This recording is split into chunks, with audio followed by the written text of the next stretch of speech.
Bonsoir tout le monde.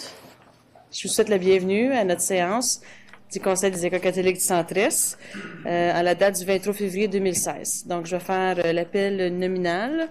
Donc, j'ai la conseillère Tremblay, j'ai la conseillère Doré, j'ai le conseiller Dumas, j'ai la conseillère... Faites-moi tourner les noms, parce que je ne peux pas regarder les noms comme ça, hein? Merci, des petits. Merci beaucoup.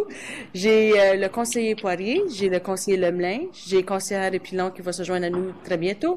Et en ligne, est-ce que j'ai encore le conseiller Thibodeau? Oui, madame. Oui, madame la présidente. Parfait. J'ai encore le conseiller Mariage? Oui. Parfait. Et j'ai encore la conseillère Burns? Ah, la conseillère Burns n'est pas là, mais elle va se joindre à nous très bientôt, donc en ligne. Et autour de la table, au niveau de l'administration, j'ai M. Belrose, et j'ai Mme Bergeron, j'ai Mme Bourbonnais, j'ai également Mme Congy qui est en attente de faire sa présentation bientôt, j'ai M. Dubois, j'ai M. Dupuis, j'ai Mme Chartrand, Mme Matt, Mme Tremblay, j'ai M. Villeneuve à la technique, Mme Letemps, puis j'ai M. Sirois également. Et en salle, j'ai quelques membres d'administration et des gens de la communauté. Alors, bienvenue à tous. Donc, nous allons commencer avec la prière. Alors, je vais demander au conseiller Poirier, s'il vous plaît, pour la prière. Au nom du Père et du Fils et du Saint-Esprit. Amen. Sois avec nous, Dieu, pendant cette réunion. Aide-nous à ouvrir nos cœurs et nos esprits pour que nous puissions entendre ta parole et sentir ton désir pour notre travail. Fais que nous ne soyons pas intimidés par les défis auxquels nous faisons face, mais laissons-nous plutôt découvrir ce que tu veux qu'on réalise par notre travail. Guide-nous à reconnaître et respecter les nombreux talents et cadeaux qui nous entourent ici ce soir. Amen. Amen. Merci beaucoup, conseiller Poirier. Donc, nous allons au point 3, qui sont les honneurs et mérites. Alors, en premier, nous avons le récipiendaire du prix Micheline Perceau. Donc, je vais commencer ma présentation. Alors, chers membres du Conseil, distingués invités et les membres du personnel. Au cours de l'année, le CECCE souligne de façon officielle les contributions exceptionnelles des membres du personnel, d'élèves, des parents ou d'organismes partenaires qui se démarquent par leur engagement et leur contribution à l'épanouissement de nos élèves ou le rayonnement de notre conseil scolaire. Les récipiendaires du certificat honneur et mérite réalisent des projets d'envergure qui reflètent les valeurs du CECCE et qui contribuent à l'actualisation de notre mission et de notre vision. Ce soir, nous soulignons la contribution d'une personne particulièrement active et impliquée dans le monde des bibliothèques. Madame Joanne Plante, bibliothécaire en chef au CECCE, s'est vue attribuer non seulement le prix Micheline Perceau, mais a aussi eu l'honneur d'être nommée personnalité de la semaine de Radio-Canada, Le Droit. Le prix Micheline Perceau est un prix destiné à honorer une personne, un groupe ou une institution qui s'est distinguée dans le développement et la promotion des services de bibliothèque en français en Ontario. J'invite Eugénie Congy à prendre la parole et nous parler davantage de Madame Joanne Plante. Madame Congy. Madame la Présidente, conseillères et conseillers scolaires, Mesdames et Messieurs, c'est un privilège et tout un plaisir pour moi de vous présenter Madame Joanne Plante ce soir. Madame Joanne Plante, bibliothécaire en chef au Conseil des écoles catholiques du Centre-Est, depuis plus de 3 ans, se distingue par son dévouement à promouvoir les services de la bibliothèque en français en Ontario. En plus d'être impliquée à titre de présidente au sein de l'Association des bibliothèques de l'Ontario franco, dans la remise des prix Tamarack pour la littérature jeunesse et de siéger au comité de la Fédération internationale des associations et institutions de bibliothèques. Madame Plante supervise au CECCE une équipe de 20 bibliotechniciennes et bibliotechniciens dans un réseau comptant plus de 50 bibliothèques. Pour Madame Plante, la bibliothèque n'est plus un simple entrepôt de livres, mais plutôt un lieu vivant et multifonctionnel au cœur de nos écoles. Elle veille donc à se tenir au courant des nouvelles tendances et à mettre en place les moyens nécessaires pour que nos bibliothèques deviennent un milieu d'apprentissage moderne, stimulant et dynamique pour nos élèves. Elle est un appui important dans l'actualisation de notre vision, plus particulièrement au niveau de la transformation de l'expérience d'apprentissage pour chaque élève qui nous est confié. Madame Plante tient à ce que les membres du personnel des bibliothèques du CECCE deviennent de véritables collaborateurs et collaboratrices en matière de méthodes de recherche, que ce soit dans les livres ou sur le web. Madame Plante entrevoit les bibliothèques comme étant un élément important de l'affirmation identitaire, car elle contribue à la promotion du français et au développement culturel des élèves. Je vais me permettre de vous dire également que ce soir, à 20h30, sur TFO, il y a une émission qui s'intitule « Sur le divan ». Vous y verrez Madame Plante qui traitera de la réforme sur les bibliothèques scolaires. Elle y fait un plaidoyer. Notons également que depuis les 2 dernières années, Madame Plante s'investit particulièrement à appuyer le personnel dans les écoles afin de les aider à transformer les espaces d'apprentissage dans chaque bibliothèque de chacune de nos écoles. C'est sans aucun doute que je peux affirmer que le travail de Madame Joanne Plante est très important au sein de notre conseil et qu'il contribue à l'actualisation du profil de sortie de l'élève. Madame Congé, donc 20h30, alors il va falloir essayer d'avoir notre réunion le plus vite possible pour pas qu'on le manque, mais on va peut-être l'avoir en reprise également. Et merci de nous le mentionner. Donc, à mon nom et au nom de toutes les conseillères et les conseillers scolaires, je tiens encore une fois à vous féliciter pour votre prix, mais particulièrement pour vos efforts dans le développement et la promotion de nos bibliothèques. Je demande maintenant à M. Sirois de se joindre à moi pour vous remettre un certificat, s'il vous plaît.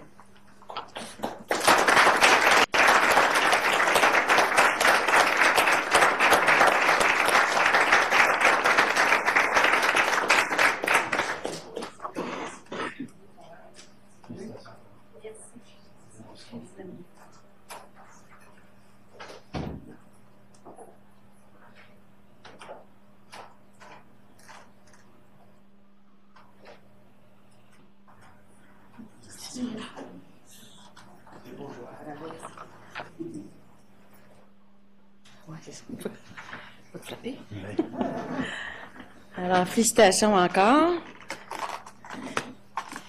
Et continuez le beau travail pour nous et pour les enfants. Donc, merci beaucoup.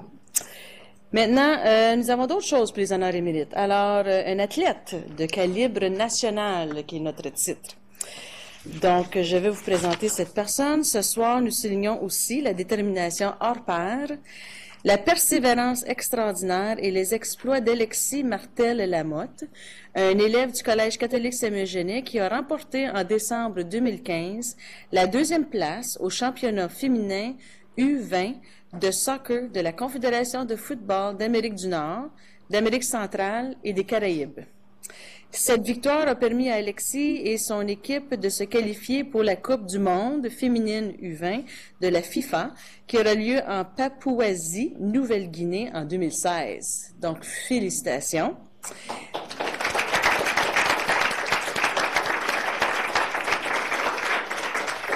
Puis je vais inviter Sophie Lantier et José Battista du Collège catholique Saint-Eugène à nous dire quelques mots au sujet d'Alexis, s'il vous plaît. Bonsoir, Madame la Présidente du Conseil, Monsieur le Directeur, conseillers, conseillères, surintendants et surintendantes. Ce soir, nous avons le privilège de vous présenter une élève exceptionnelle et inspirante, Alexis. On peut affirmer sans hésitation qu'elle incarne la devise du collège, à la poursuite de l'excellence. Tout au long de son parcours scolaire, nous avons pu constater qu'elle vit quotidiennement les valeurs chères au collège, soit le respect, la collaboration, la détermination et la passion. Plus particulièrement, Alexis a fait preuve d'une grande détermination pour réaliser ses rêves. Depuis la 7e année, elle s'entraîne avec des équipes de soccer très compétitives de Toronto et de Montréal. Au cours de la dernière année, elle a fait le voyage aller-retour à Montréal plusieurs fois par semaine pour ses entraînements. Elle a pu bénéficier d'un horaire adapté à ses besoins grâce aux cours en ligne du Consortium d'apprentissage virtuel de langue française de l'Ontario. En décembre dernier, Alexis a commencé à récolter les fruits de son dur labeur. Elle a eu la chance de représenter le Canada au championnat féminin U20 de soccer de la CONCACAF. au Honduras. Lors de cette compétition, le Canada a remporté l'argent, ce qui a permis à l'équipe de se qualifier pour la Coupe du monde féminine U20, qui aura lieu, comme Madame a dit, en Papouasie, Nouvelle-Guinée. Tout au long du secondaire, Alexis a pu maintenir un équilibre entre les exigences sportives et les exigences académiques, rigoureuses du parcours scolaire qu'elle a choisi.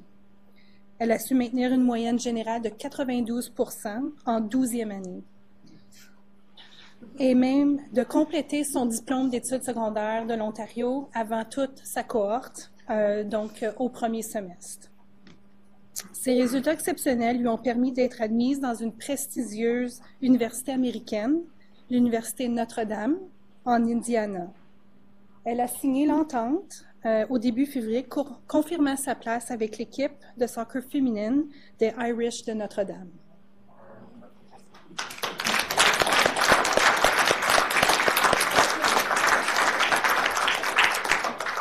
Nous sommes très fiers d'Alexis. Elle a su développer son plein potentiel tant au niveau sportif qu'au niveau académique. Elle incarne le profil de sortie que le Conseil cherche à atteindre avec chacun de ses élèves. Nous suivrons ses exploits cet été, peut-être, lors des matchs de la Coupe du monde de la FIFA. Toutes nos félicitations, Alexis.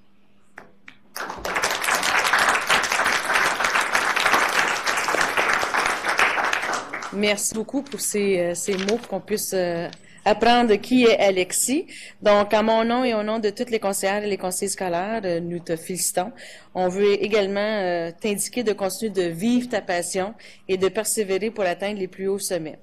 Donc, je vais demander à M. Sirois, mais je vais également demander à la conseillère Doré et au conseiller Poirier de se joindre à moi pour qu'on puisse te remettre un certificat, s'il vous plaît.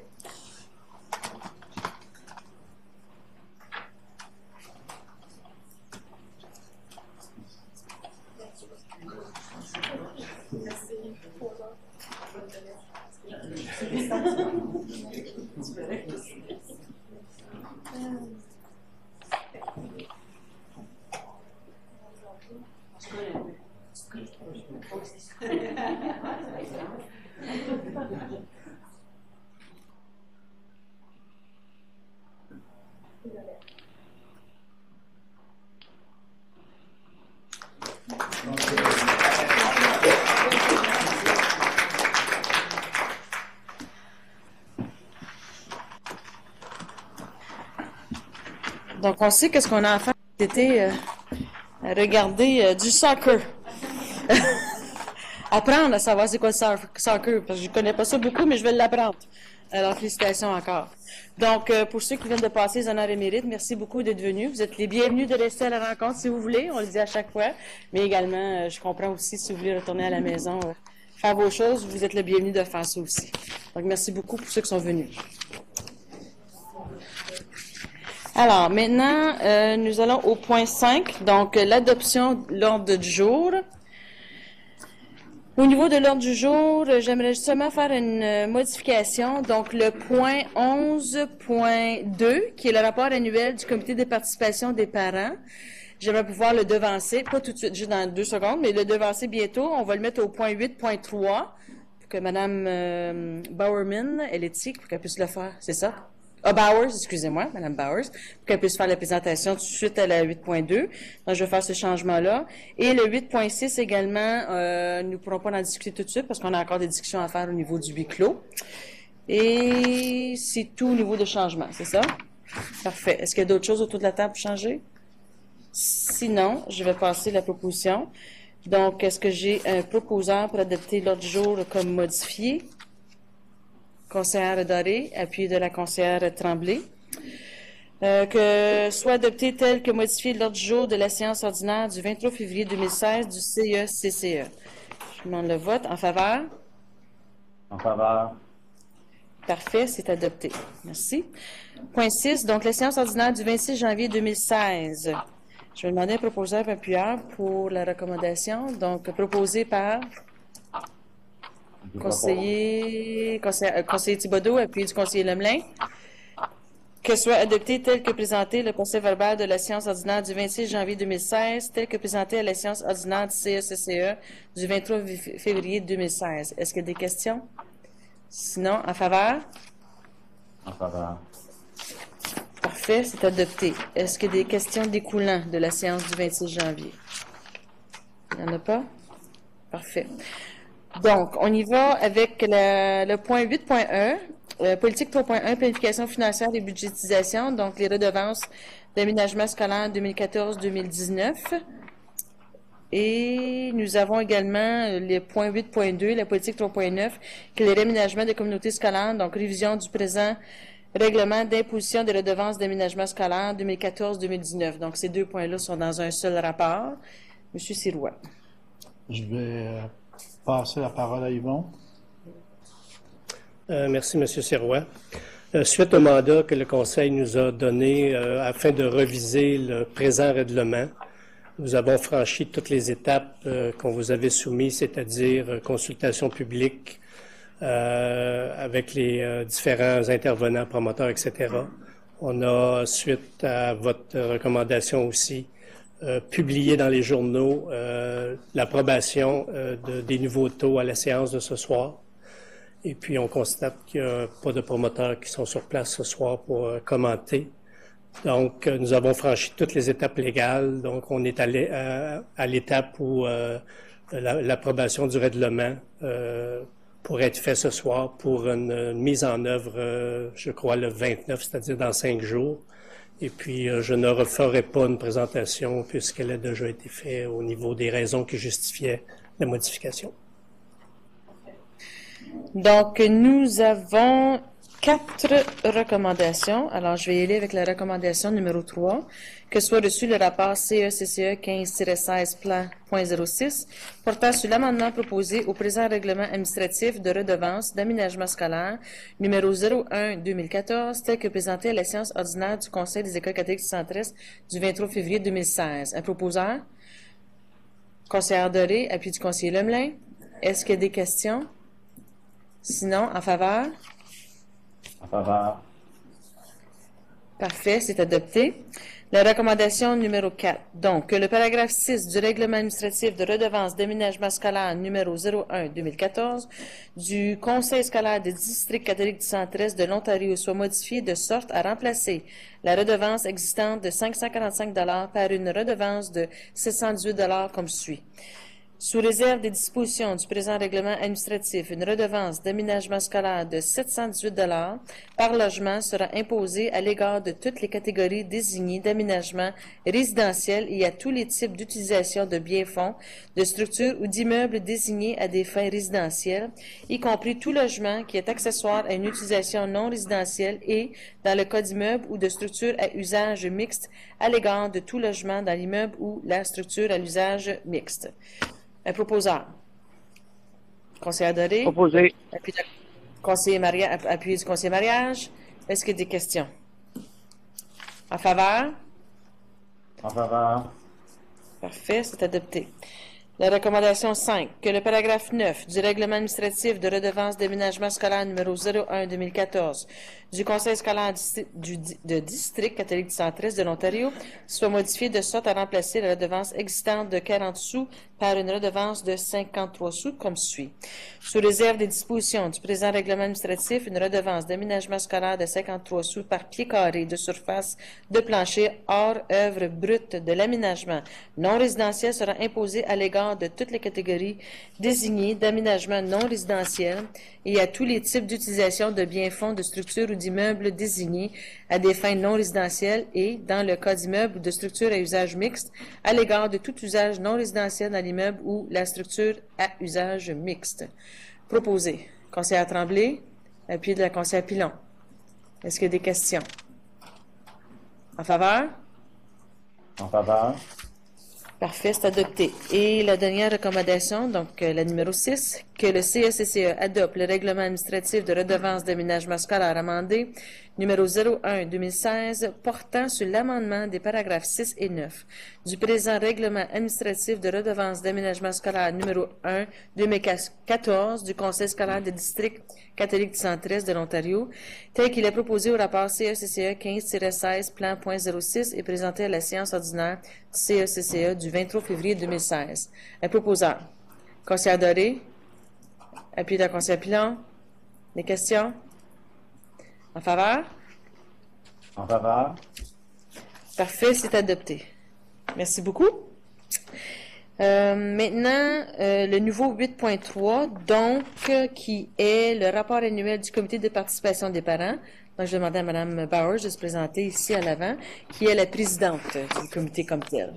Donc, bienvenue, Mme Bowers, et le micro est à vous. On vous écoute. Merci.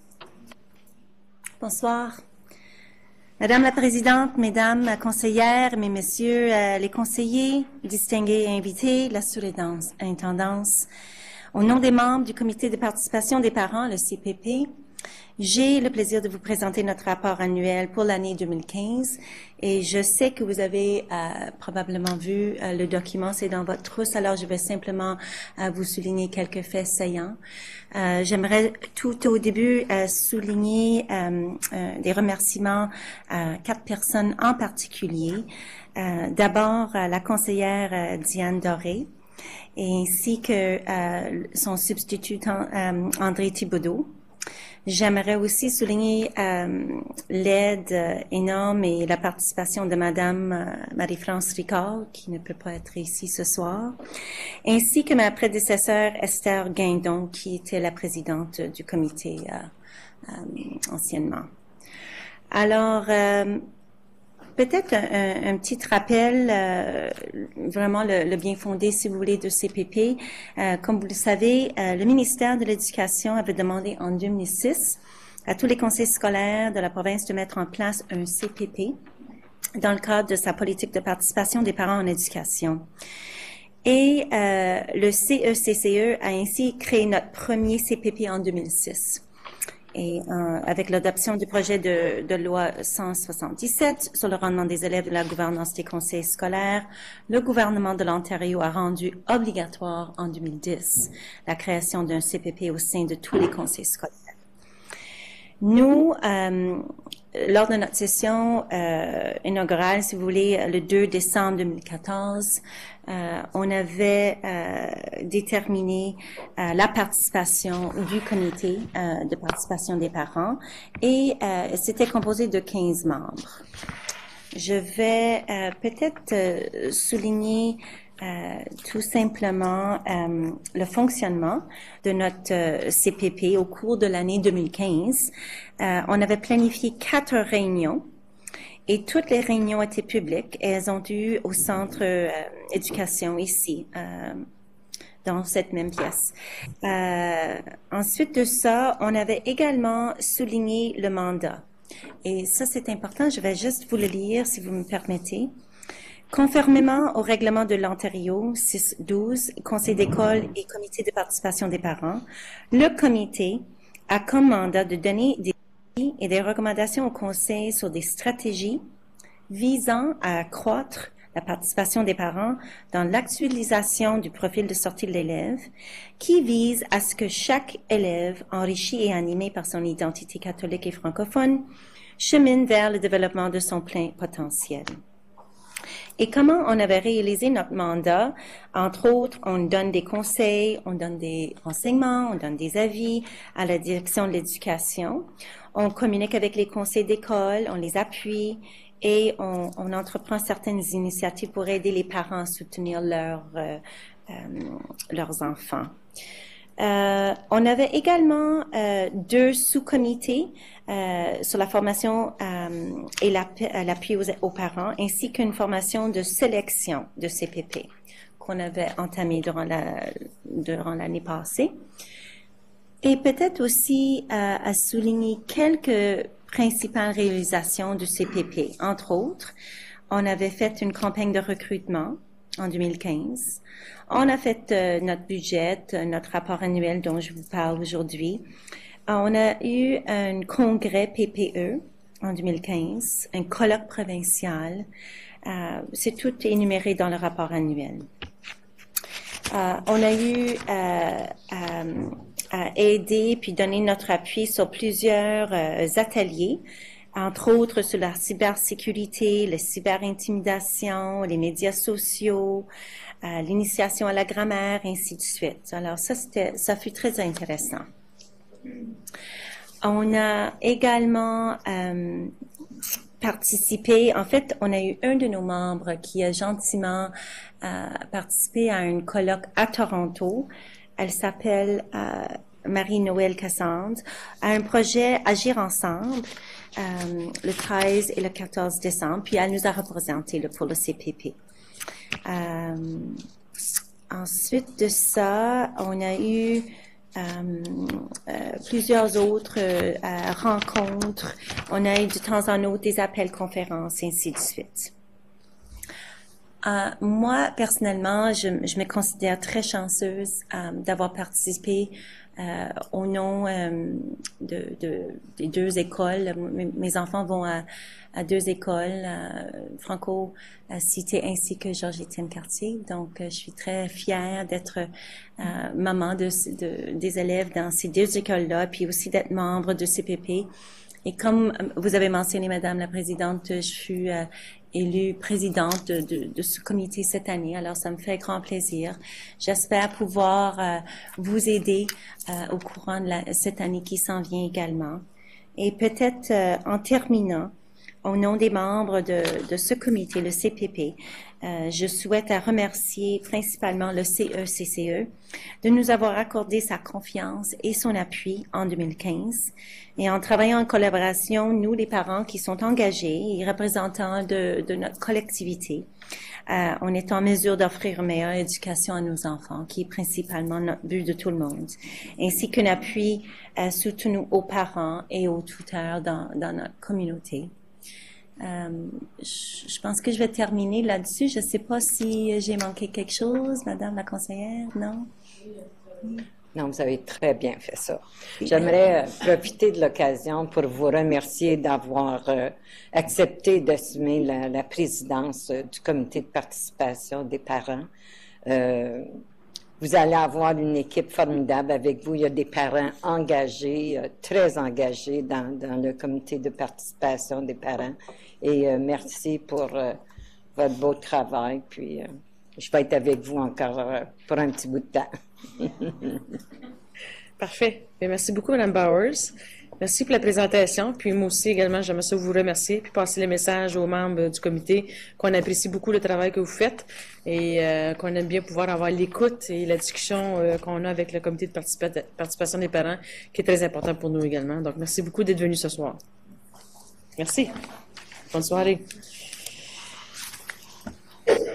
Donc, maintenant, le 8.3 qui est maintenant le 8.4, donc la politique 1.0, processus de gouvernance, prix d'excellence de l'AFO-CFC. Alors, vous avez reçu, c'est le temps de décider si nous voulons indiquer la candidature de quelqu'un. Donc, vous avez vu le but comme tel, l'objectif qui est de reconnaître annuellement lors du congrès annuel de l'AFO-CFC les critères d'éligibilité, quelqu'un qui a cumulé au moins 15 ans de service ou plus comme conseiller scolaire. Les années cumulées peuvent inclure des années au service des sections de langue française des CCLF également. Il y a une procédure également qui est choisie. Donc, chaque conseiller scolaire communique s'il y a lieu un nom, une candidature d'une personne qu'on croit qui pourrait être reconnue. Donc, j'ouvre la porte pour voir, avez-vous des suggestions? On a-t-il quelqu'un qu'on veut mettre en candidature cette année? Oui, conseillère David. Je me souviens bien, c'est l'année passée qu'on a soumis la nomination de Mme Charbonneau, ou c'était l'année d'avant? Isabelle. C'était 2 ans passés. Ouais, 2 ans. 2 ans passés. Oui. Moi, présentement... non, mais si j'aime... Parce qu'il faut le donner maintenant. Donc, on n'a pas personne pour cette année. Alors, on va voir l'année prochaine, c'est ça? Parfait. OK. Donc, on verra l'année prochaine si on a quelqu'un qu'on peut penser. Merci beaucoup. Mais il y a aussi les prix de reconnaissance de 15 ans et plus. Oui, mais 15 ans et plus, c'est ça. 15 ans et plus, on n'a pas personne... Non. Non. Pas encore. On a encore des croûtes à manger. Parfait. Merci. Donc, maintenant, le 8.5, qui est la politique 1.1, c'est la gouvernance, appui du Conseil pour une université franco-ontarienne dans le centre-sud. M. Sirois, voulez-vous faire une mise où on donne tout de suite... Moi, je passerai la parole à Rudolph qui nous a envoyé un courriel à cet effet. Alors, le plancher est à toi. Ok, merci Madame la Présidente. Donc, comme vous le savez bien, arrivé à ce temps-ci de l'année, les finissants et finissantes dans nos écoles ont déjà envoyé leurs demandes aux collèges et universités en Ontario et ailleurs. Désolé. Donc, et certains sont même sur le point d'accepter leur offre et ont été admis à l'université déjà à ce point-ci de l'année. Mais savez-vous que plusieurs de ces mêmes élèves-là vont étudier en anglais? De plus, parmi toutes les catégories de programmes collégiaux offerts actuellement en Ontario, seuls 18% sont disponibles ou sont offerts en français. Parmi toutes les catégories de programmes universitaires de premier cycle offerts à l'heure actuelle en Ontario, seuls 22% sont offerts en français. L'anglais n'est pas une mauvaise langue. Au contraire, j'encourage personnellement le bilinguisme. Je suis bilingue moi-même.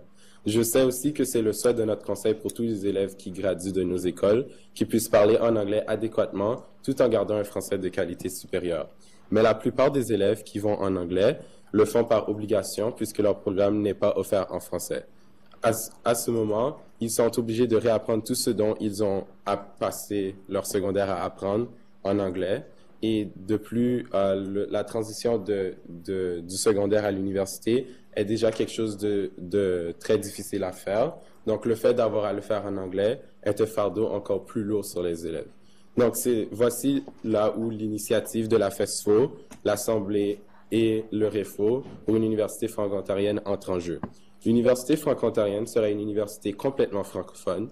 Ceci veut dire que quel que soit le programme pour lequel l'élève applique, il pourra poursuivre ses études en français dans sa région provinciale, qui est l'Ontario.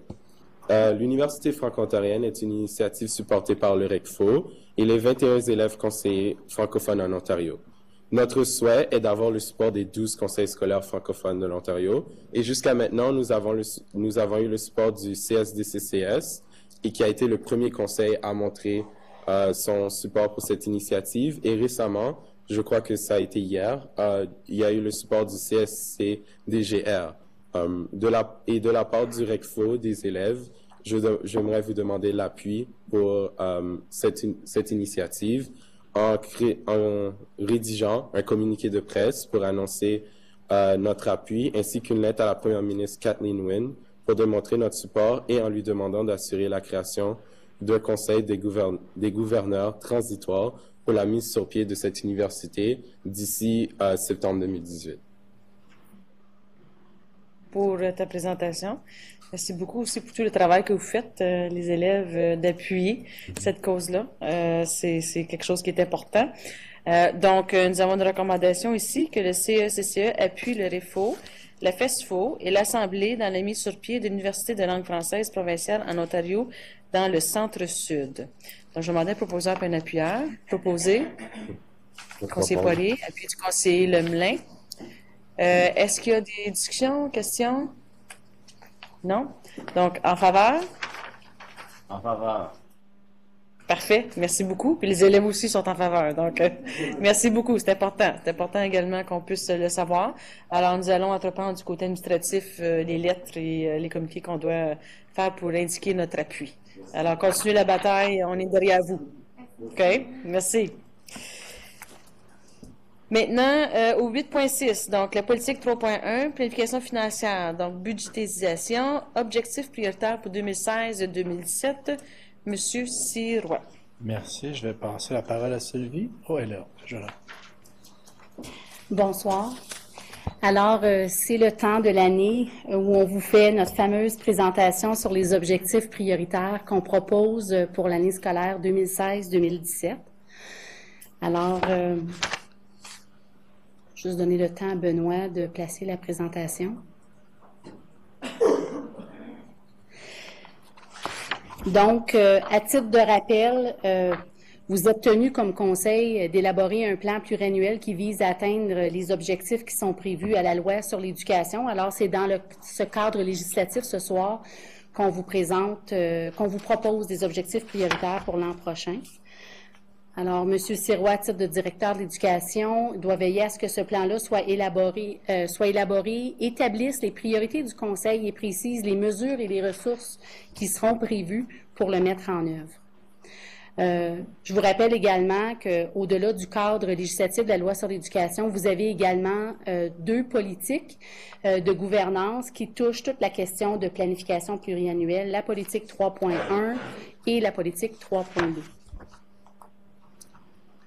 Encore une fois, à titre de rappel, les objectifs prioritaires annuels, ce sont des objectifs qui permettent à l'administration de canaliser puis de concentrer les efforts, les énergies et les ressources disponibles, c'est-à-dire notre marge de manœuvre budgétaire, afin d'atteindre 2 grands objectifs ou 2 grandes visées. La première étant d'assurer et d'améliorer la performance d'organisation, donc les résultats que vous avez fixés à M. Sirois lors de la séance du 12 janvier dernier. Et la deuxième grande visée, c'est de veiller au développement stratégique de notre organisation. Alors, encore une fois, à titre de rappel, ce n'est pas nouveau pour vous que la performance organisationnelle dans notre conseil, elle se définit par les résultats de performance que vous avez fixés à M. Sirois. Puis ces résultats de performance-là sont en lien avec nos fins en éducation, donc notre profil de sortie d'élèves ainsi que les limites à la direction. Ce visuel-là également, vous le voyez depuis déjà plusieurs années, mais c'est la façon visuelle d'illustrer à quel point on travaille pour aligner vraiment ce qui se passe à partir de la salle de classe, de l'élève et jusqu'à la table du conseil. Le développement stratégique organisationnel se précise par les 4 piliers du plan stratégique que vous avez adopté l'an dernier. Puis, les 4 piliers visent la réussite et le bien-être des élèves, évidemment, la transformation de l'expérience d'apprentissage, le leadership et le rayonnement du conseil au-delà de ces murs figuratifs, et également à accroître l'efficacité et l'agilité organisationnelle. Alors, comme vous le connaissez, notre cycle de planification annuel, donc cette année, de manière exceptionnelle, vous avez fixé les résultats à la direction de l'éducation en janvier. Et l'administration avait commencé depuis novembre à regarder les données pertinentes pour être capable d'en arriver ce soir aux objectifs prioritaires que nous vous proposons pour 16-17. Alors, qu'est-ce qu'un objectif prioritaire? C'est un objectif qui doit être en lien soit avec la performance, soit avec le plan stratégique. C'est un objectif qui cible les efforts systémiques et concertés à déployer durant une période déterminée, soit pour améliorer la performance, soit pour atteindre un objectif stratégique, peut avoir ou ne pas avoir d'incidence budgétaire, peut nécessiter que des ressources soient réaffectées et peut également s'échelonner sur plusieurs années. Donc, on a fait référence à la séance du 12 janvier où vous avez fixé les résultats à la direction de l'éducation. L'administration a analysé les données pertinentes. C'est un travail qui s'est échelonné sur à peu près 8 semaines en novembre, décembre et janvier. Et on a également procédé à une consultation des directions et des directions adjointes des écoles le 21 janvier dernier pour s'assurer que les constats auxquels on en était arrivé étaient un reflet réel de ce que nos directions adjointes voient et vivent dans les écoles. C'est évident que quand on fixe les objectifs prioritaires annuels, on se doit toujours de tenir compte de l'environnement externe dans lequel le conseil, qui risque d'avoir un impact sur notre conseil. Alors ici, cette diapo et la prochaine vous rappellent les grandes orientations du ministère en matière du gouvernement provincial en matière d'éducation. Donc notamment toute la grande vision renouvelée en matière d'éducation, l'apprentissage à l'ère numérique, la stratégie d'éducation internationale, la stratégie pour assurer la réussite et le bien-être des élèves issus des Premières Nations, Métis et Inuits, la mise en œuvre d'une formule de financement renouvelée en enfance en difficulté, la modernisation des services de garde, la stratégie ontarienne globale de santé mentale et de lutte contre les dépendances, toute la stratégie liée à la sécurité, au bien-être et à la prévention de l'intimidation pour nos élèves, la sécurité des installations physiques, évidemment, la modernisation du programme de formation initiale du personnel enseignant, les négos collectives qui sont en voie de se compléter, les mesures d'économie de modernisation des conseils scolaires, donc ça amène à une révision de certaines subventions en éducation et toutes les initiatives reliées à la responsabilisation dans le secteur public. Donc, je passe à la prochaine diapo. Alors, quand je vous dis qu'on a regardé, on a analysé des données pertinentes, c'est évident qu'on part toujours des objectifs prioritaires qui ont été adoptés pour l'année en cours. On regarde également tous les résultats de performance et les indicateurs que vous avez adoptés pour l'évaluation de l'année scolaire 16-17. Alors, je vous rappelle que pour l'année scolaire en cours, on avait adopté 4 objectifs prioritaires de performance. Et c'était réduire les écarts de rendement, offrir un milieu scolaire sécuritaire et bienveillant, soutenir la construction identitaire catholique et francophone et recruter et retenir un plus grand nombre d'élèves. Puis, ce dernier objectif-là a une astérisque parce qu'il est à la fois un résultat de performance et un objectif stratégique. Donc, et les objectifs prioritaires que nous avions adoptés en lien avec le plan stratégique, c'était les 4 qu'on voit à l'écran. Donc, l'objectif stratégique qui touche toute la question de la transformation de l'expérience d'apprentissage, l'objectif qui touche les capacités d'influence du conseil, l'optimisation des processus et toute la gestion des risques ancrés dans des principes de saine gestion. Alors, quand on a analysé les données, on s'est arrêté sur certains résultats qui répondent aux 4 critères que vous voyez à l'écran, à savoir, dès qu'une donnée ou un résultat ne rencontrait pas le seuil de réussite attendu par le conseil, puis quand on vous présente les données, ce sont les indicateurs pour lesquels on a un voyant rouge, il est évident que ça retenait notre attention. On a également regardé les résultats pour lesquels, même si on avait un résultat qui rencontrait vos attentes, mais pour lesquels il restait encore une grande marge d'amélioration possible. Puis là, je vais citer à titre d'exemple, mathématiques 9e appliquée. Alors, la performance, les derniers résultats qu'on vous a présentés font en sorte qu'on rencontre vos attentes, mais même si on est très, très fiers du 59%, que 59% de nos élèves aient obtenu les niveaux 3 et 4, il y a encore de la marge d'amélioration. Alors, c'est un résultat qui a retenu notre attention.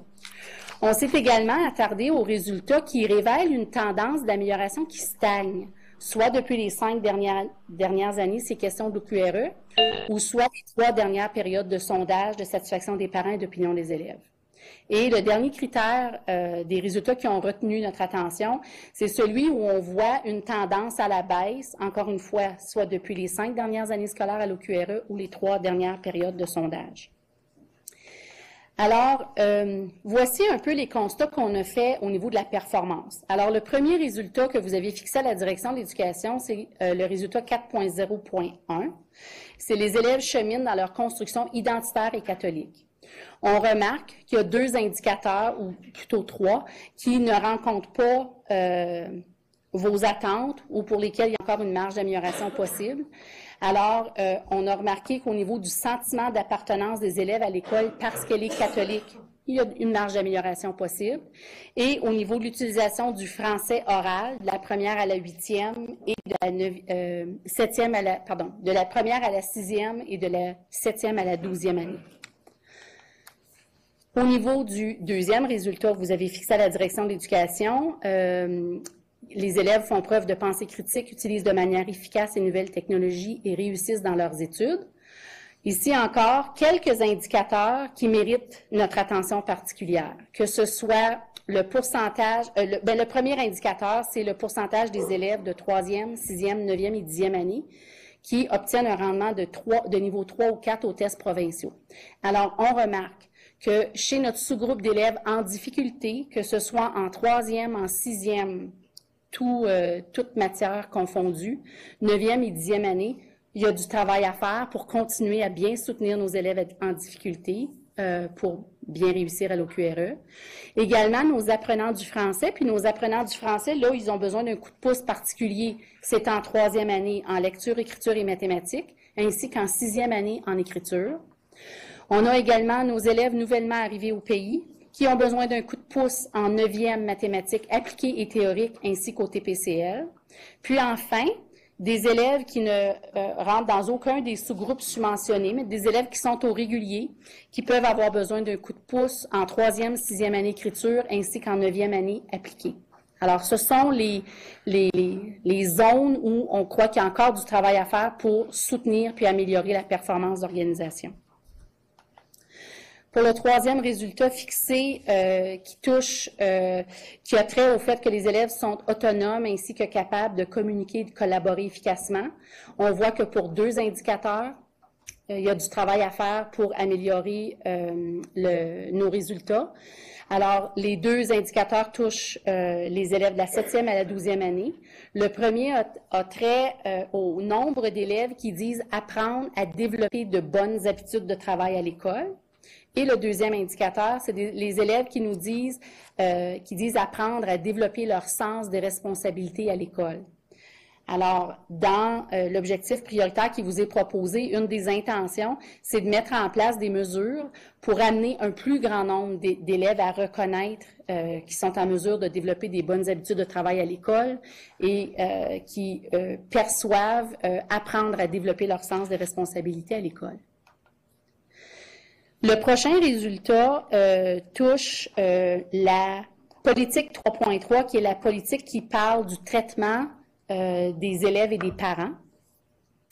Et au chapitre des indicateurs qui nécessitent encore du travail, il y a toute la question du sentiment de sécurité à l'heure du dîner à l'école. Alors, on voudrait voir un plus grand nombre d'élèves nous dire qu'ils se sentent en sécurité à l'heure du dîner à l'école. Alors ici, il s'agit des élèves de la 4e à la 6e année. On voudrait également avoir un plus grand nombre d'élèves de la 4e à la 6e année nous dire qu'ils se sentent en sécurité dans la cour de récré. De la 4e à la 12e année, on aimerait voir un plus grand nombre d'élèves nous dire qu'ils sont au courant ou ils perçoivent que les adultes agissent quand un élève est intimidé à l'école. On aimerait également avoir un plus grand nombre d'élèves de la 7e à la 12e année nous dire qu'ils trouvent facilement un adulte attentif quand ils ont besoin de se confier. Puis enfin, toujours de la 7e à la 12e année, on voudrait voir un plus grand nombre d'élèves nous dire que les enseignants trouvent le temps de les aider quand ils ont besoin d'aide supplémentaire. Vous avez également un autre résultat qui est en lien avec, là ça va être un test, la planification budgétaire et budgétisation, je crois, qui est la politique 3.1. Et c'est le résultat par lequel vous communiquez votre attente de voir une croissance d'effectifs continue. Puis comme on le sait, depuis quelques années, on a des défis au niveau du recrutement à la maternelle, alors vous voyez que ça retient notre attention.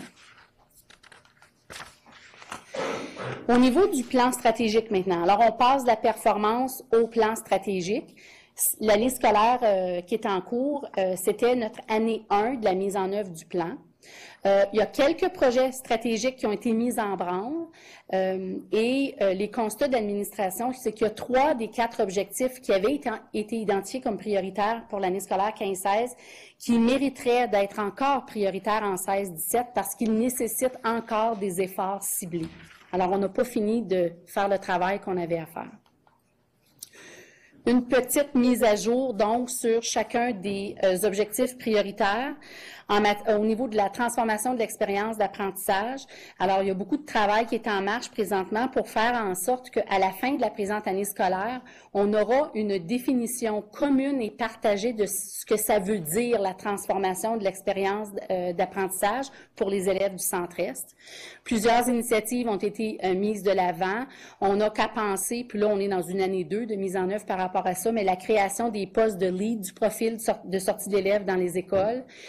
Il y a un projet de recherche qui est en cours pour l'innovation au 21e siècle. On a un partenariat avec un organisme externe pour assurer l'accompagnement de 10 de nos écoles au niveau de toutes les stratégies, les pratiques qui visent à transformer l'expérience d'apprentissage des élèves. Il va sans dire que c'est probablement le plus grand chantier que nous avons dans notre plan stratégique, la transformation de l'expérience d'apprentissage. Puis c'est un champ d'action qui va nécessiter des efforts systémiques et concertés pendant encore plusieurs années à venir. Au niveau de l'optimisation des processus, qui était un autre objectif stratégique qui avait été identifié comme prioritaire pour cette année, on a déterminé le cadre référentiel en fonction duquel on va procéder à l'optimisation des processus. On s'est arrêté sur le cadre Lean, pour les gens qui connaissent, ou le Lean Six Sigma. Alors, on travaille dans ce cadre-là. On a certains membres de notre personnel qui ont été formés. On a procédé à l'embauche d'un analyste d'affaires qui va accompagner les équipes à l'interne pour optimiser les processus. On est en train de faire des démarches pour acquérir un outil pour automatiser les processus. On a ciblé 2 processus qu'on veut optimiser d'ici la fin de l'année. Alors, celui du processus de fin d'emploi et le processus des fonds scolaires. Puis, j'attire votre attention à l'effet que ce sont 2 processus qui avaient été soulevés par nos vérificateurs internes dans les années récentes. Et encore une fois, c'est un objectif pour lequel on va avoir besoin de faire des efforts concertés pendant encore au moins 2 ans pour arriver au bout de l'objectif qu'on vise. Le 3e objectif stratégique était celui d'insérer la gestion des risques dans un cadre de saine gestion. Alors, cette année, c'est poursuivi la mise en œuvre du logiciel magasin en ligne pour les fonds scolaires. Alors, vous voyez une petite thématique récurrente ici. On a également poursuivi la mise en œuvre des recommandations du vérificateur interne. On est en train de procéder à la mise en place d'un logiciel de gestion des archives électroniques et ça, c'est dans la perspective de protéger la connaissance organisationnelle et c'est en lien avec votre politique qui traite la protection des actifs. Et également, on a procédé à l'analyse des besoins des écoles pour mettre en place un intranet. L'intranet étant je vous dirais, le moyen par excellence pour venir asseoir tout le cadre au niveau de la saine gestion, de la gestion des risques et de l'optimisation des processus, puis améliorer la communication à l'interne et l'accès des usagers, donc des employés, à l'information dont ils ont besoin pour bien faire leur travail et faire leur travail à l'intérieur des exigences qu'on retrouve dans nos directives administratives. Donc, je vous ai balayé un portrait de manière très rapide sur ce qui nous a amené à vous proposer les 5 objectifs prioritaires pour 16-17. Et puis, vous nous avez souvent dit que vous nous trouviez trop ambitieux avec 8 objectifs prioritaires et tout le reste. À tout le moins, en apparence, on est moins ambitieux.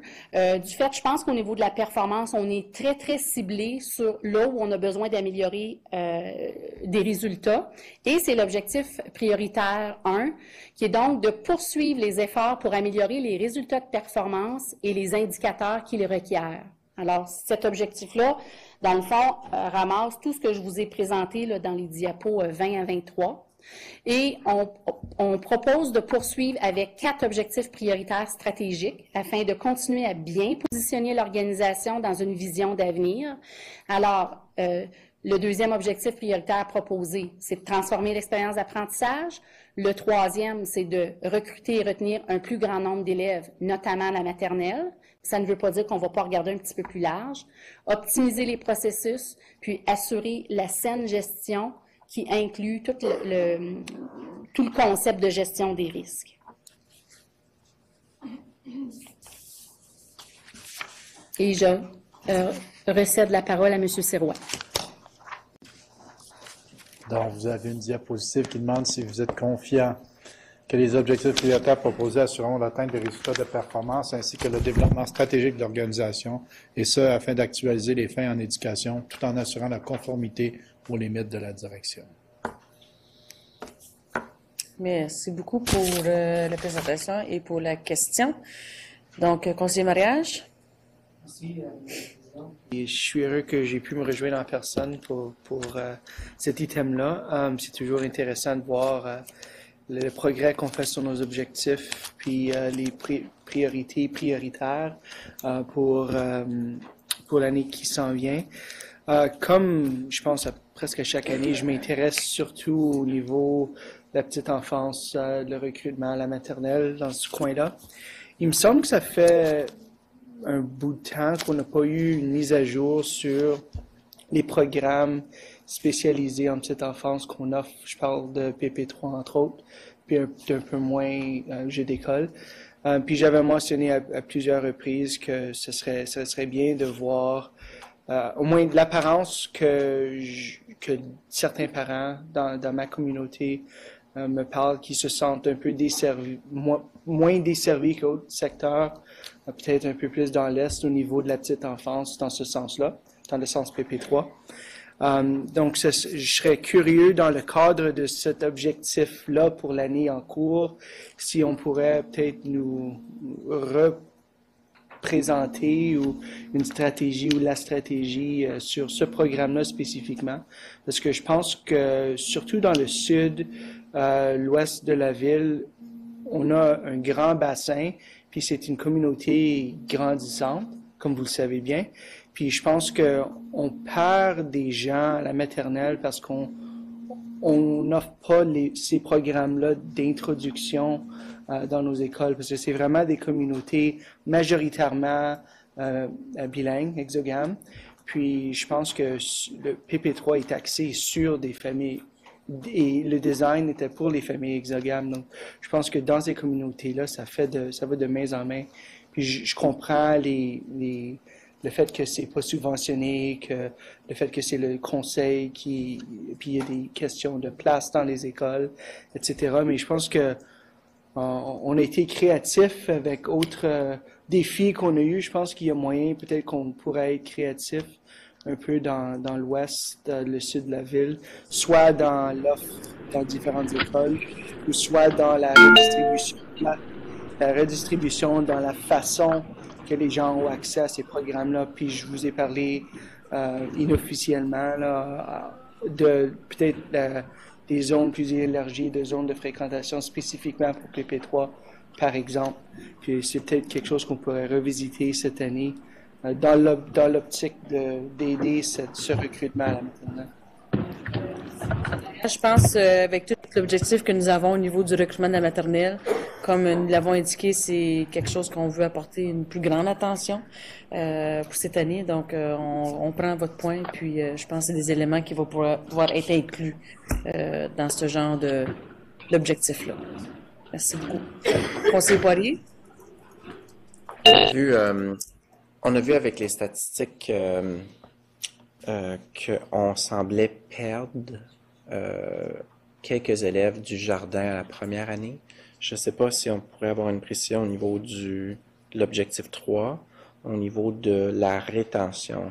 Quand on parle notamment à la maternelle, est-ce qu'on parle plutôt de recruter le plus possible pour la maternelle ou est-ce qu'on veut essayer d'identifier là, au niveau de la transition de page et première année, quelle est la problématique, comment on peut se positionner comme conseil pour retenir le plus d'élèves possible?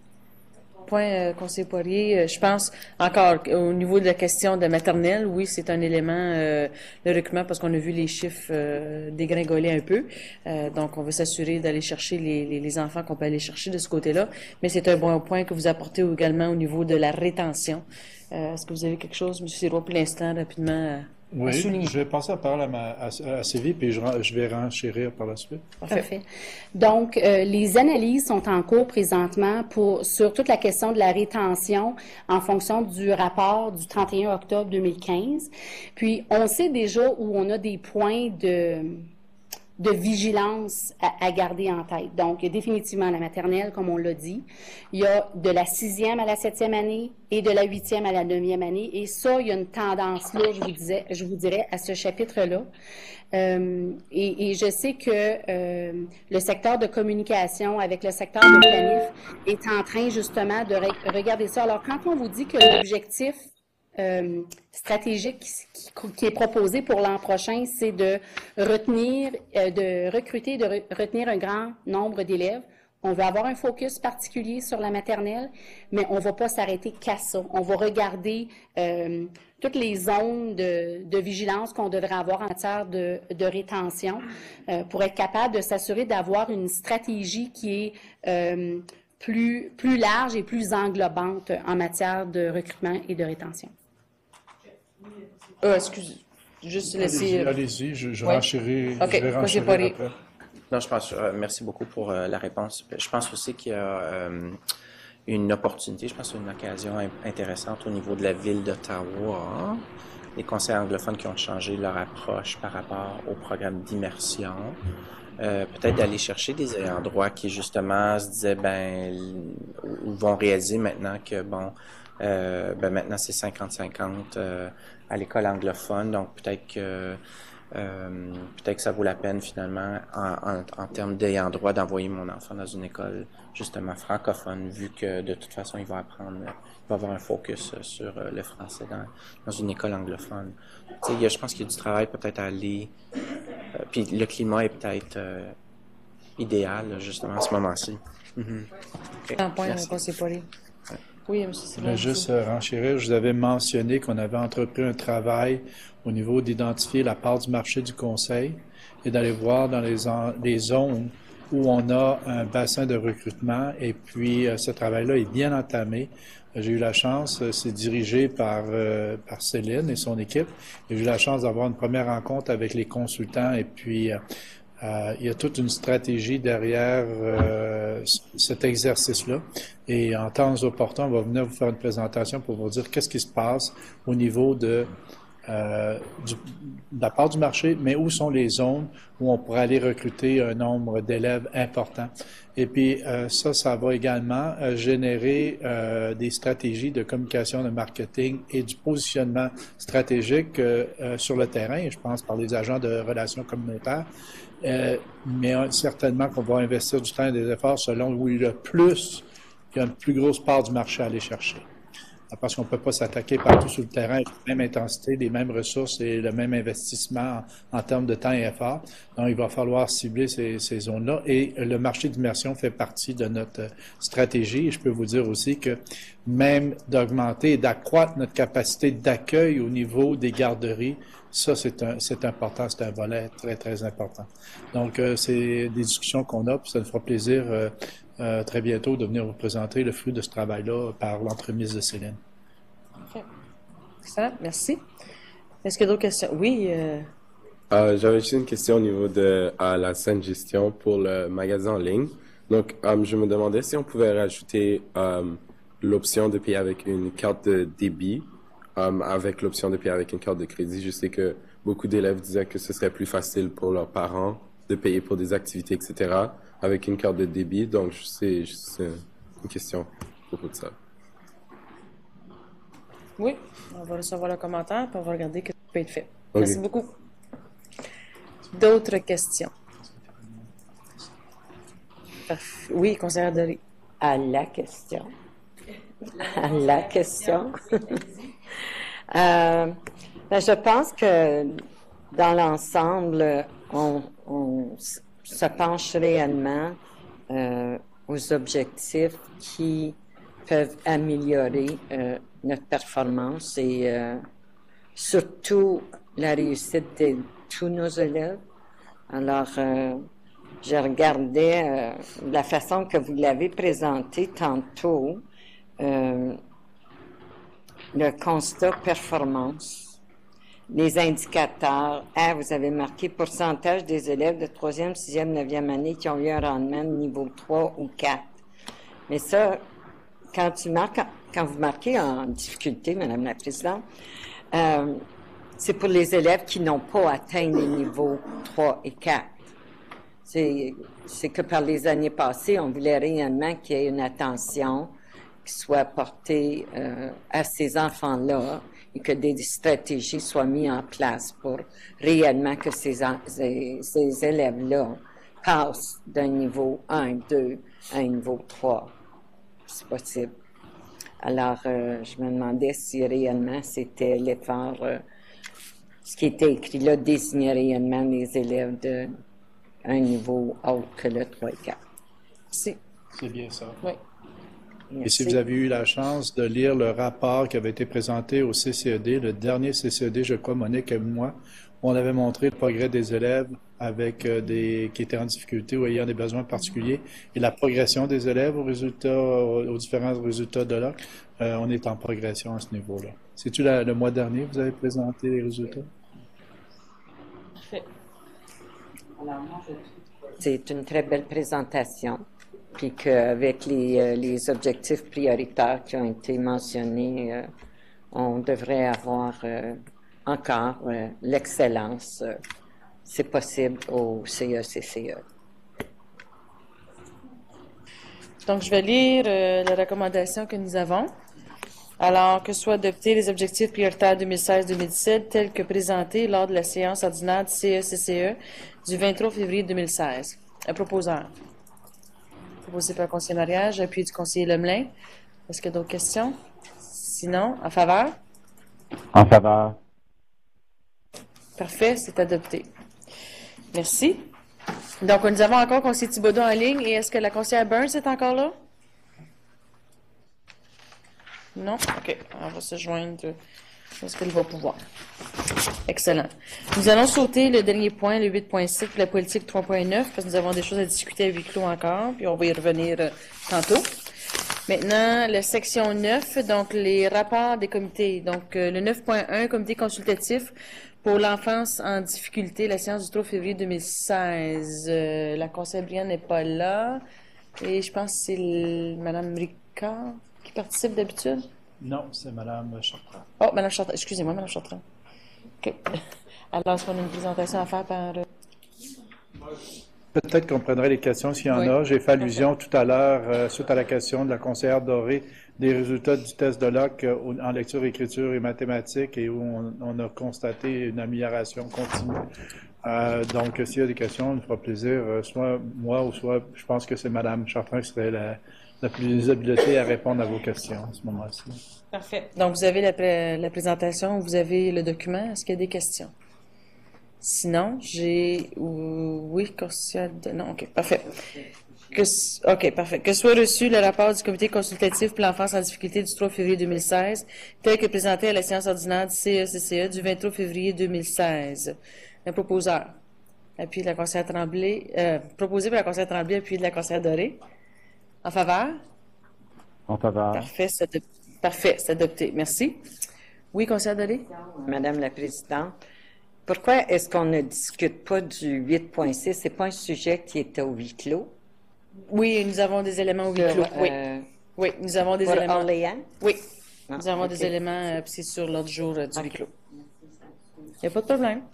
On peut poser des questions. Merci beaucoup. Alors, le 9.2, on va y revenir lorsque le huis clos sera terminé. Donc, au niveau du monitoring, le point 10, 10.1, politique 3.1, planification financière et budgétisation. Monsieur Sirois. Merci, Madame la Présidente. Donc, en ce qui a trait à la planification budgétaire, je considère être en conformité sur 4 des 5 contraintes ou limites. Et il y a une seule endroit où je suis en conformité partielle, c'est au niveau du recrutement, donc au niveau de la maternelle, comme il a été mentionné à quelques reprises lors des réunions. Nous n'avons pas atteint la cible. Donc, ça complète mon rapport. Madame la Présidente, s'il y a des questions, ça fera plaisir d'y répondre. Est-ce qu'il y a des questions? Non? Donc, la recommandation que soit reçu le rapport de monitoring CECCE 15-16-14 portant sur la politique 3.1, planification financière et budgétisation telle que présentée lors de la séance ordinaire du CECCE du 23 février 2016. Un proposeur? Proposé par la conseillère Doré, appui du conseiller Thibodeau. En faveur? Parfait, c'est adopté. Merci. Maintenant, communication et appui, donc le point 11, le point 11.1, rapport annuel des écoles. Je vais passer la parole à Mme Tremblay. Rebonsoir. Alors, à la séance du 15 décembre dernier, quand on vous a présenté le rapport de monitoring sur les fins, vous étiez très fiers des excellents résultats de nos élèves et à ce moment-là, vous aviez mentionné l'importance qu'on rende davantage visibles les excellents résultats de nos écoles, comme stratégie de promotion et de marketing des écoles. Alors, ce soir, on va vous faire une très courte présentation à titre d'information sur cet outil-là qui existe depuis plusieurs années, qui se retrouve sur le site web de chacune des écoles et qui est le rapport annuel des écoles. Donc, la direction d'éducation dépose son rapport annuel en début décembre, mais les écoles préparent également un rapport annuel qui est partagé à l'ensemble de la communauté. Alors, Puis également, on veut vous partager une petite amélioration qu'on a apportée à cet outil-là sur les sites web des écoles depuis la séance du 15 décembre, là, des suites des commentaires que vous avez faits. Alors, rapport annuel des écoles offre un portrait de l'école, un portrait des résultats de l'école par rapport à 3 éléments. Donc, le sondage de satisfaction des parents, le sondage d'opinion des élèves, ainsi que les résultats de nos élèves à l'OQRE. Ici, on mentionne 3e, 6e année, mais au secondaire, il est évident que c'est pour mathématiques 9e et TPCL.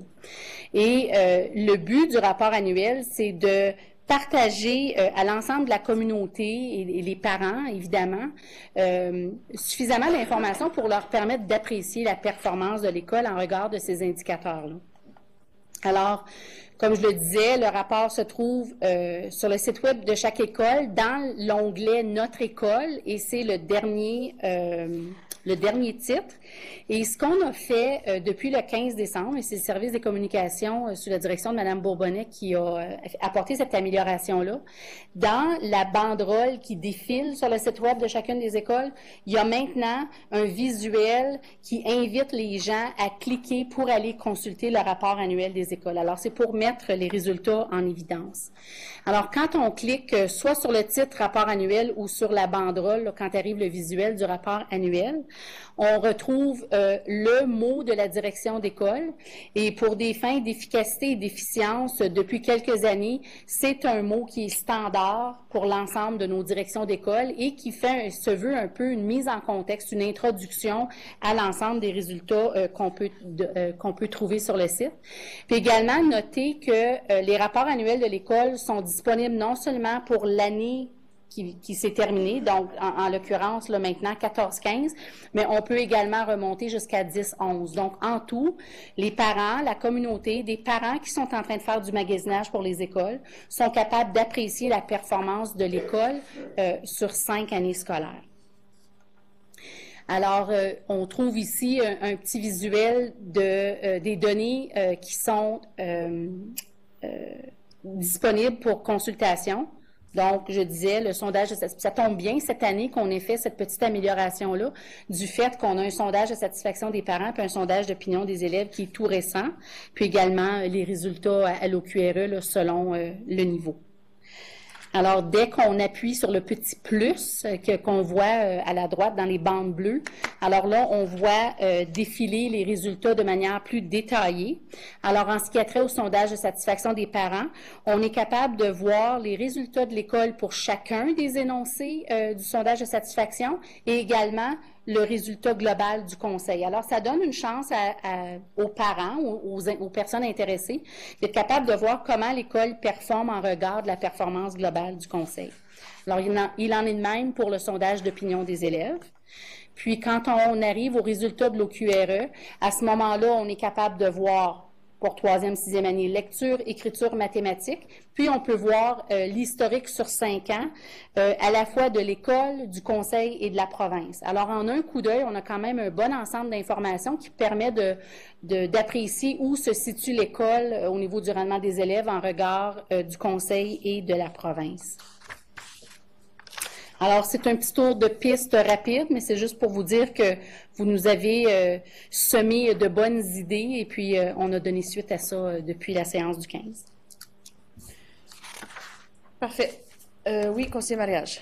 Madame la Présidente, je pense que c'est excellent qu'on rende ça disponible comme ça. Je dois avouer que je trouve toujours que c'est un peu enterré dans le site web. Le mot rapport annuel aussi est pas, je veux dire, moi en tant que parent, si on regarde un rapport annuel, c'est un rapport annuel, ça me dit pas tout de suite que ça vient pas me chercher comme outil de recrutement, disons ça de cette façon-là. Je me demande s'il y a une façon de peut-être tirer des faits saillants de ce rapport-là, puis avoir un onglet sur la page d'accueil de l'école quand on voit ça pour les universités, par exemple, ou des futurs élèves, là, c'est clair que c'est une page pour le recrutement. Voici les résultats, vous voulez venir à notre école, voici. Parce que j'ai vu à plusieurs reprises, en parlant à des parents, mais aussi dans mon travail au gouvernement, que quand les gens ont à faire plus que 2 clics à suivre plus que 2 liens, là, perdent d'intérêt. Donc, je me demande s'il y a façon peut-être d'optimiser l'excellente information, peut-être un peu plus même, d'aller un pas plus loin. Puis je sais que c'est pas immédiat, puis en termes de ressources, mais c'est peut-être quelque chose qu'on pourrait regarder pour encore retirer. Puis j'utilise encore l'exemple du tableau de bord qui est très convivial. Chaque direction, on peut cliquer, puis pouf, l'information est là, très visuelle. Donc, il pourrait avoir quelque chose de semblable au niveau recrutement qui pourrait être rendu public dans un forum comme un onglet sur les futurs étudiants. Juste comme un commentaire. Mais excellent, je pense que c'est le rendre disponible. Merci. Merci beaucoup, conseiller Mariage, pour votre information et vos commentaires. Oui, conseillère élève Despatie. Merci, Mme la Présidente. Pour continuer sur le point du conseiller Mariage, je pense que ce serait peut-être... je suis en train de penser en décembre ou plus tôt, je ne sais pas, on avait eu un petit document avec le résumé du rapport annuel du CCCE. Et peut-être que ce serait une bonne idée de faire quelque chose de semblable sur le site web des écoles. Parce que j'ai trouvé que ce document-là était vraiment attirant puis facile à consulter. Puis je l'ai même montré à certains de mes amis à l'école parce que c'était très clair, très précis, puis c'était attirant pour... Si quelqu'un va sur le site web de l'école, on pourrait en faire une bannière. Et puis ça attire tout de suite l'attention pour que les gens puissent voir, OK, je vois les points saillants, je comprends. Et puis c'est comme forcer à leur attention. C'est ça. Merci beaucoup pour les commentaires. D'autres questions, d'autres commentaires? Non? Merci beaucoup pour la présentation. Nous avons déjà fait le 11.2, donc le 11.3, la FO CFC, j'ai pas rien à rapporter en ce moment. Notre prochaine rencontre du conseil d'administration est le 10 et 11 mars. Donc, lors de la prochaine rencontre, je pourrai vous apporter des mises à jour. Et la même chose pour la Fédération nationale, j'aurai plus d'informations à partir de ce temps-là. Oui, conseiller Poirier. La Fédération nationale, il y a comme des grands moments durant l'année où on dirait qu'il n'y a rien qui se passe. Fait que, je ne sais pas, ça serait quoi le secret pour avoir des mises à jour plus régulières pour la Fédération? Et là, on reçoit le bulletin de la Fédération, mais je vais l'apporter ce point-là parce que c'est bien que vous le mentionnez parce qu'on l'a souligné aussi lors de la dernière rencontre de la FOCC où on reçoit aussi l'information de la Fédération. Et puis, on a parler de la même chose aussi. Donc, c'est bon que vous l'apportez parce que on l'avait déjà souligné aussi. Donc, je vais l'apporter, m'assurer. Non, c'était un excellent point. Merci. Le 11.5, rapport des élèves conseillers. La dernière rencontre du réseau des élèves était la semaine passée, non, il y a 2 semaines, le 8 février. Donc, le point le plus important qu'on a discuté, c'est l'élection des élèves conseillers qui s'en vient le 26 avril. Cette année, ça va être à Franco-Cité, donc l'école de Rudolph. Ce qui finit bien parce que Rudolph va nous quitter malheureusement cette année. Et on va avoir quelqu'un d'une quinzaine de candidats qui va le remplacer. Donc, on va vous garder au courant pour ces avancements-là. La personne va probablement venir à sa première rencontre en mai, comme moi l'an passé. Aussi, on a le Parlement jeunesse franco-ontarien qui s'en vient, qui est le rassemblement d'élèves à Queen's Park qui se passe à toutes les années avec la FESFO. Et un autre point important, je ne sais pas si vous avez vu dans les médias sociaux ou aux nouvelles, mais il y a eu un grand rassemblement à Queen's Park pour l'Université franco-ontarienne qui s'est passé le 18 février. Malheureusement, j'ai pas pu y être, mais il y a eu plus de 200 élèves de partout de l'Ontario qui sont venus se rassembler pour la cause de l'Université franco-ontarienne. Donc, c'est très beau de voir les jeunes se rassembler encore un peu comme Montfort pour se battre pour les causes qui nous sont importantes. Et de mon côté, moi, je vais parler un peu du RECFO. Donc, je sais que je vous avais dit qu'on allait avoir notre rencontre. Et on a eu notre rencontre de février. On a discuté un petit peu de plusieurs choses, de plusieurs enjeux du RECFO, d'autant plus le futur du RECFO, parce qu'on aimerait s'incorporer et devenir un organisme indépendant. On a aussi discuté de différentes initiatives sur lesquelles on aimerait se positionner, qui ont rapport avec les élèves conseillers. Donc, c'est des choses sur lesquelles je pourrais vous informer un petit peu plus tard. Et aussi, on a parlé de HOSTA. Donc, je sais, on a décidé qu'on aimerait faire un partenariat avec eux, puis travailler d'une façon beaucoup plus collaborative avec OSTA. Donc, Cassandra et moi, mon ancienne co-élève conseillère, avons rencontré des membres du conseil exécutif de OSTA, je pense, cette fin de semaine. Et on a décidé on va créer un comité ad hoc. Donc, ce comité inclura des membres du conseil exécutif et des membres du conseil des anciens de OSTA, ainsi que Cassandra, donc une membre de notre conseil des anciens, et du conseil exécutif du RECFO. On va travailler ensemble un peu pour trouver un partenariat. Et le genre de partenariat qui sont en discussion en ce moment, c'est, je ne sais pas si vous connaissez l'ACEPO et OPSPA, qui est la version anglophone de l'ACEPO. Donc, c'est un peu une relation du genre. Donc, ACEPO, c'est l'organisme qui représente les conseils scolaires publics, et OPSPA, c'est la même chose, mais du côté anglophone. Et ils ont une relation un peu particulière. Donc, c'est que leur rencontre, comme leur assemblée générale, se fait en même temps dans le même hôtel. Et ils ont les blocs pour les choses dans lesquelles ils ont des choses en commun. Ça se fait ensemble. Et ils ont leur assemblée générale séparément. Donc, ça va être un petit peu quelque chose comme ça. Et le RECFO serait quand même considéré comme son propre organisme. Et OSTA va décider d'enlever la partie AICO et rester OSTA. Donc, c'est des négociations qu'on est en train de faire en ce moment avec OSTA. Donc, c'est à suivre. Et aussi, M. Sora m'avait parlé de l'appui du CODELF, c'est ça? Et du CODEG. Et ils sont prêts à nous appuyer si nous avons besoin d'aide pour quoi que ce soit sur ce dossier-là. C'est ça. Si je peux renchérir, c'est à l'ordre du jour de demain avec CODEC et de jeudi avec CODELF. Voilà. Merci beaucoup pour votre rapport. Est-ce que des questions? Oui, conseiller mariage. Madame la Présidente, c'est une question plus, j'imagine, pour vous, mais je pense que l'appui du CODEC et du CODELF est important. Et puisque c'est quand même des élèves conseillés, je me demande s'il y a lieu d'un appui de la table à ce niveau-là aussi. Puis je vous laisse le soin de parler peut-être avec M. Sirois pour voir si c'est quelque chose qu'on pourrait faire ou si c'est quelque chose qui est approprié. Mais je crois que puisque c'est quand même des élèves conseillés, que ça pourrait aider la cause aussi. Merci. C'est un bon point. J'avais acheminé un courriel à M. Benoît Mercier pour savoir comment la FOCSC s'impliquerait dans le dossier. Et nous, l'aide que j'ai offert à Rudolph, c'était de dire, si vous avez besoin de nous, on peut, par l'entremise de CODEC et CODELF, d'aller sensibiliser nos tables politiques. C'est comme ça qu'on voulait l'appuyer, non parce que c'est des élèves conseillés. Et puis, on ne veut pas s'ingérer dans la partie conseiller scolaire. Et c'est pour ça que ce serait important, puis que peut-être ça peut être ramené à la table du CODEF, pas du CODEF, mais de la CEPO et de la FOCSC. OK. Parfait. Oui, merci beaucoup, puis je vais le soulever. Excellent. D'autres questions? Non? Parfait, merci. Le 11.6, donc les activités mensuelles des membres du Conseil et de la Direction de l'éducation.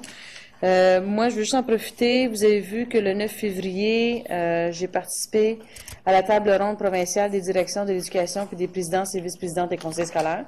Donc, cette formation, table ronde que le ministère de l'Éducation avait organisée. Donc, j'y ai participé et M. Sirois y était également. Nous avons eu une présentation de la sous-ministre adjointe de la division du leadership et du milieu d'apprentissage, donc Denise Dwyer, qui était bien intéressant. Également, on a eu une allocation de Georges Zegarac, le sous-ministre également de l'Éducation.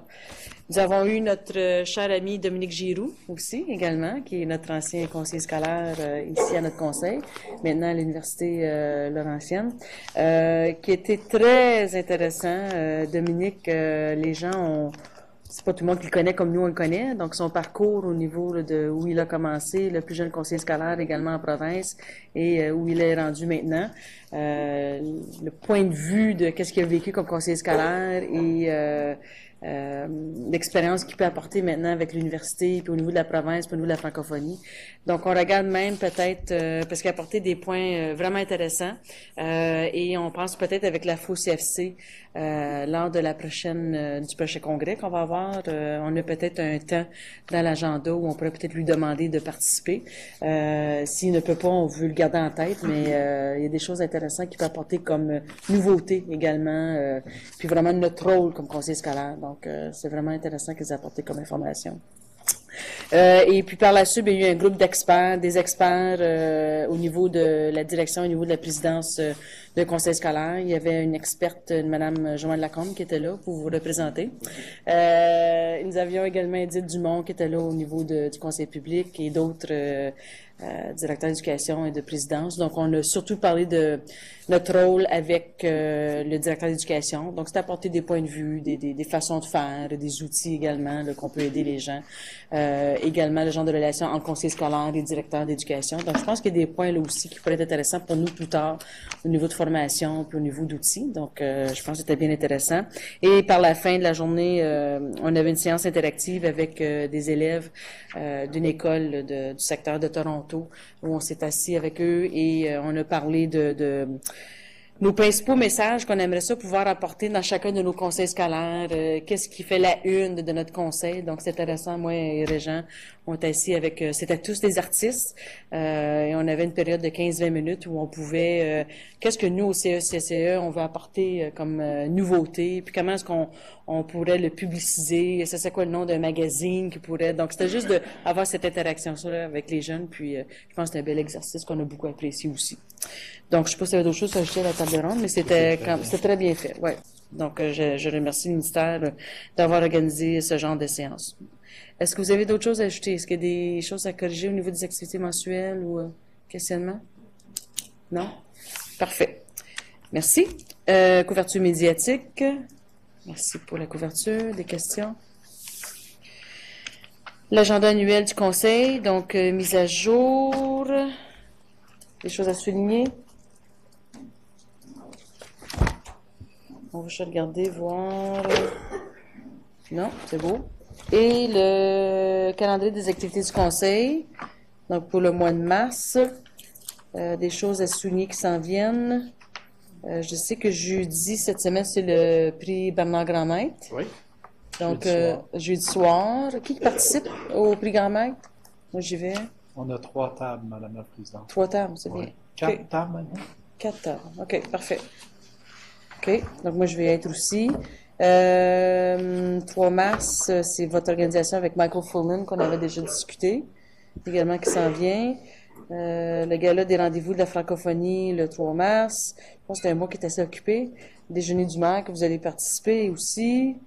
La fondation, je vois qu'il y a une réunion également qui s'en vient. Est-ce qu'il y a des événements? Il y a le congé de mars aussi, il ne faut pas oublier le congé de mars, qui s'en vient la semaine du 14 mars. Est-ce qu'il y a des événements où vous avez besoin d'avoir des formations de gens ou tout est correct? Parfait. Puis il y a Pâques aussi qui s'en vient, donc lorsque Pâques arrive, c'est le printemps qui arrive en même temps. Oui, conseiller mariage? Je suis juste curieux, je sais que la retraite va être, je pense, au début avril, right?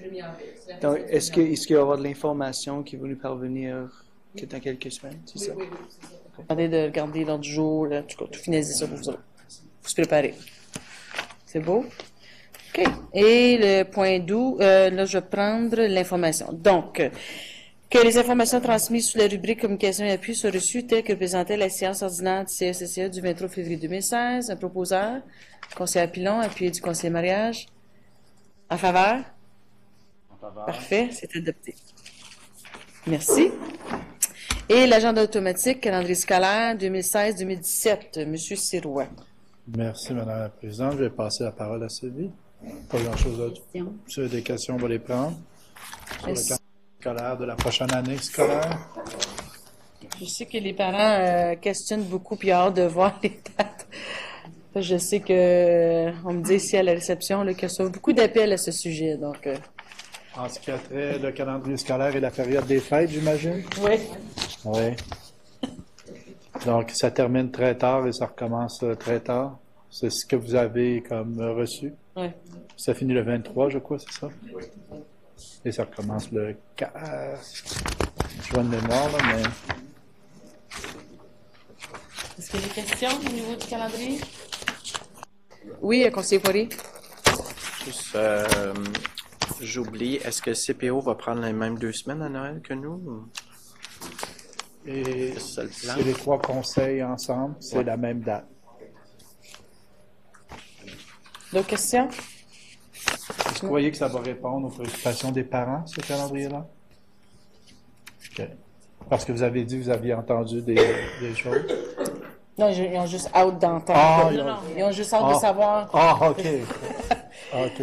Moi aussi, comme maman, tu dis, OK, ça commence quand, ça finit Ok. quand? On commence déjà à planifier pour la prochaine année. Oui, c'est ça. Oui, conseiller Thibodeau. Au niveau de la presse anglaise, je pense qu'il y a eu toute une polémique concernant la date. Je ne sais pas si au niveau francophone, on a eu cette même polémique au niveau des parents. C'est loin, vous Non, moi, j'ai eu, on pourrait demander au surintendant et au surintendant, mais de mon côté, j'ai rien reçu au bureau, ni d'appel des médias pour savoir ce qui se passait. Et tout le processus de consultation, j'espère que que les parents vont acquiescer avec ce qu'on présente. J'espère que ça ne va pas causer une controverse, mais je ne croirais pas. Merci. Parfait, merci. D'autres questions? Non? Donc, je vais attendre avant de poser la question d'auto-évaluation parce qu'on va revenir en public tantôt. Donc, je vais lever la séance à 20h, suspente, merci, à 20h43, le public, et on va aller en séance, donc conseiller mariage, et puis la conseillère Dorée. Merci beaucoup tout le monde d'avoir participé, puis bonne soirée à tous.